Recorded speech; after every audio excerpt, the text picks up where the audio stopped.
جی دیکھیں، پاکستان تحریک انصاف کے رہنما اور نجی ہسپتال کے مالک جن کو لاہور کے ولنشیا ٹاؤن میں قتل کیا گیا تھا، ان کے قتل کی واردات کا ڈراپ سین ہو گیا۔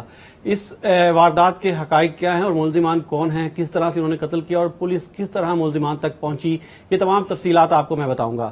سب سے پہلے بات کی جائے تو اس واردات کی جمعے کے روز جمعے کی نماز کے بعد یہ واردات تھانہ کانا کی حدود ولنشیا ٹاؤن میں ہوئی۔ اس وقت ہوئی جب ڈاکٹر شاہد، جن کا تعلق پی ٹی آئی سے ہے اور وہ لاہور میں ایک اقرا میڈیکل کمپلیکس کے مالک ہیں، جو وہاں جمعے کی نماز کے بعد اپنے بیٹے کے ساتھ واپس اپنے گھر جو ہے وہ جا رہے تھے۔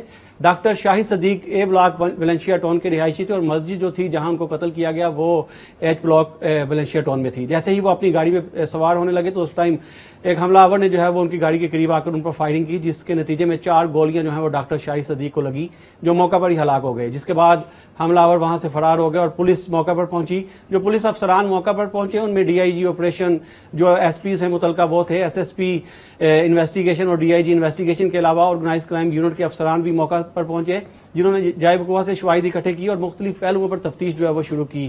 ملزمان تک پہنچنے کے لیے پولیس کو جو ہے سی سی ٹی وی فوٹیج جو ملی وہ سب سے زیادہ مددگار ثابت ہوئی۔ یوں مقتول کی لاش کو وہاں سے اٹھایا گیا اور شواہد وہاں سے اکٹھے کیے گئے اور پھر اس کے بعد ڈیڈ باڈی کا پوسٹ مارٹم مکمل کروانے کے بعد ورثاء کے حوالے کیا گیا۔ اس واردات کا مقدمہ مقتول شاہد صدیق کے بیٹے کی مدعیت میں جو ہے وہ درج کیا گیا، جس میں 4 نامعلوم افراد کا ذکر کیا گیا اور ایک گاڑی کا ذکر کیا گیا، کیونکہ جو سی سی ٹی وی فوٹیج سامنے آئی تھی اس سے پتہ چلا کہ جو حملہ آور ہے وہ گاڑی میں سوار تھا، وہ اکیلا نہیں تھا، 3 مزید لوگ جو ہیں وہ اس کے ساتھ تھے۔ تو اس پر تفتیش شروع کی گئی، مختلف پہلوؤں پر تفتیش شروع کی گئی۔ اس پہ آرگنائز کرائم یونٹ، انویسٹیگیشن اور آپریشن ونگ کی ٹیمیں جو ہیں وہ بنائی گئیں۔ تاہم organise crime unit Iqbal Town جو ہے وہ تفتیش کرتے ہوئے ملزمان تک پہنچی تو جو مقتول کا بیٹا ہے قیوم شاہد، اس کو حراست میں لیا گیا۔ اس کو حراست میں لے کر جب تفتیش کی گئی تو تمام تر حقائق جو ہیں وہ سامنے آ گئے۔ سی سی ٹی وی اور جو جیو فینسنگ کی گئی، اس کے بعد جو حقائق سامنے آئے وہ مقتول قیوم شاہد کے بیٹے کے سامنے جو ہے وہ رکھے گئے، جس پر اس نے اپنا تمام جو اعتراف ہے وہ کر لیا۔ پولیس کا کہنا ہے کہ ملزم قیوم شاہد جو ہے وہ پسند کی شادی کرنا چاہتا تھا، باپ جو ہے وہ راستے میں رکاوٹ تھا، شادی سے انکاری تھا، جس پر قیوم شاہد نے اپنے بیٹے کے ساتھ مل کر اس کے قتل کی منصوبہ بندی بنائی۔ یہ مقتول پر دوسرا حملہ جو ہے وہ کروایا گیا۔ اس سے قبل بھی ملزم نے جو ہے وہ جنوری میں چونگ کے علاقہ میں اپنے باپ پر جو ہے وہ فائرنگ کروائی تھی، جس میں وہ معجزانہ طور پر محفوظ رہا۔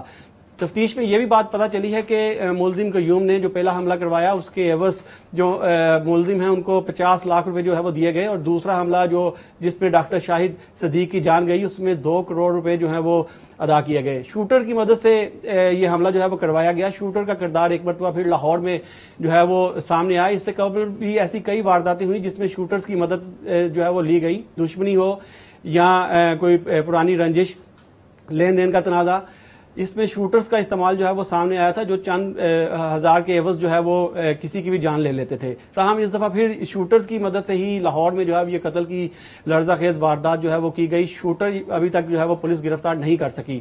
ملزم قیوم شاہد گرفتار ہے، اس کا ایک قریبی دوست جو ہے وہ گرفتار ہے۔ ملزم کے ساتھ اس نے منصوبہ بندی اس قتل کی جو ہے وہ کی تھی۔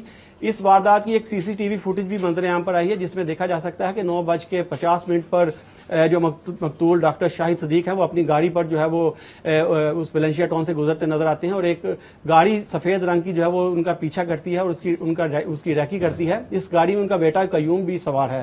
یہ تمام چیزیں جو ہے وہ پولیس نے ان کو تفتیش کا حصہ بنا لیا، اور پولیس کا اس حوالے سے کہنا ہے کہ ملزم سے مزید تفتیش جو ہے وہ کی جا رہی ہے۔ شوٹر کو گرفتار کرنا ابھی باقی ہے، اس میں مزید کتنے لوگ تھے، مزید کیا حقائق ہیں، یہ تمام چیزیں جو ہیں وہ تفتیش میں سامنے آئیں گی۔ یہاں ایک بات آپ کو میں یہ بھی بتاؤں کہ جو ملزم ہے اسی نے اپنے والد کی نماز جنازہ جو ہے وہ پڑھائی تھی، جس کے بعد پولیس نے جو ہے وہ یہ چیزیں حاصل کی اور اس کے بعد ملزم کو شامل تفتیش کیا گیا تو تمام محرکات جو ہیں وہ سامنے آ گئے۔